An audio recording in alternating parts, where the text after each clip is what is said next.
After a young boy had found solace in his new home and family following a devastating tragedy, his eyes caught sight of a disheveled elderly woman. Without hesitation, he eagerly rushed toward her with open arms. Little did his bewildered adoptive mother know, she was about to uncover the enigmatic identity of the homeless woman. Evan went to bed with only one wish in his heart, a wish that he had told nobody about. The 9-year-old had gone through the most unfathomable pain a few years ago. He was playing with a few older friends in the snow-laden neighborhood park 3 days before his 6th birthday. "We'll be right back with your early birthday present, baby," Evan's mom had chirped just before she and Evan's dad took off to the store. It was going to be a bicycle. He just knew it. The skies began to change color, and the kids began to pout and go back home one by one until Evan was the only one left wandering among the bushes. What he didn't know was that his bicycle would never come, and the parents he was waiting for had breathed their last in a fatal car accident not far from home. Evan walked aimlessly, fascinated by the shapes of different leaves and flowers. He walked and walked, lost in the fantastical thoughts of his imaginative mind, unaware that he would never see his mama and papa's sweet faces ever again. Somewhere along the way, Evan mindlessly stepped onto something that cracked under his boots. Before he knew it, he lost his balance and fell forward through a thin layer of ice into the abyss of ice-cold water that stung his skin. The little boy had fallen into the old lake behind the park, and his parents were no longer there to rescue him. There was no one around except a raggedy old lady passing by with her cardboard sign and a handkerchief full of coins. Deidre was a tired homeless woman walking back to the tent where she slept every night. When she heard a splash and a scream and saw a little boy fall into the lake, she ran towards the water and struggled to pull the crying child out of the icy waters. She rushed the little stranger to her tent, which was only a few feet away. Deidre threw her worn-out blankets on him, fed him the sandwich that was supposed to be her dinner, and lay beside him, waiting for his temperature to normalize and for him to talk again. The following day, she learned of the death of Evan's parents from the people in the neighborhood. How am I going to break it to the boy? She wondered. For the next 3 days, Deidre held the boy in her arms as he cried helpless tears, mourning for the only family he had. The elderly woman did her best to fetch him food and warm clothes, and she wished she could be his guardian forever. He was a loving child who thanked her for every little thing and talked to her like they were old friends. For the first time in a while, Deidre had someone who felt like family, but she knew she couldn't keep him in the scrappy old tent forever. So with a heavy heart, Deidre dropped Evan off at the shelter for orphan children the next day. Evan had never felt so alone. Life with his parents was never all that comfortable.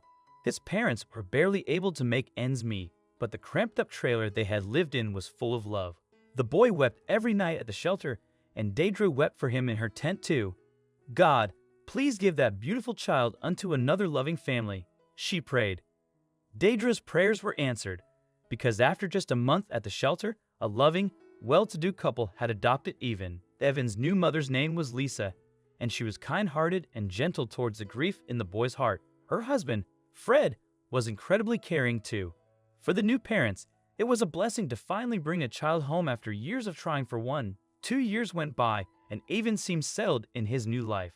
Thanks to the tenderness of his new parents' hearts, Evan felt safe and at home again. But there was still something missing, something he hadn't told his parents about. One day, Lisa was watching Evan skip around in the park when something unexpected alarmed her. Out of nowhere, Evan screamed at someone in the distance and started running towards the back of the park. Heaps of garbage had piled up around the neglected dumpster there, and Lisa was shocked to see her son leaping, stumbling, and blazing through the waste with his arms open high in the air. "Evan, stop! Evan!" Lisa chased her boy until she saw who he was running to. "Evan, what are you doing? Get away from that woman!" Lisa tried to pull him away from the raggedy old woman's arms, but the stench of her wet clothes had already spread onto Evan, and her grimy hands were ruffling Evan's perfect hair. The older woman was laughing joyfully until the laugh was interrupted by a terrible bout of cough that had her grabbing her chest in pain. I'm okay, she assured Evan and looked at Lisa's fuming face. "How dare you touch my son, you!" "Mom!" Evan interrupted Lisa's outburst. "This is my angel, Deidre." Evan held Lisa's hand and finally told him a story about how Deidre had mothered him during the most difficult days of his life. "I'm so sorry, Deidre. I didn't know." Lisa dropped a tear on Daedra's wrinkly old hand. "Where's your tent, though?" Even asked Daedra, looking around with wide eyes. "No more tent, child.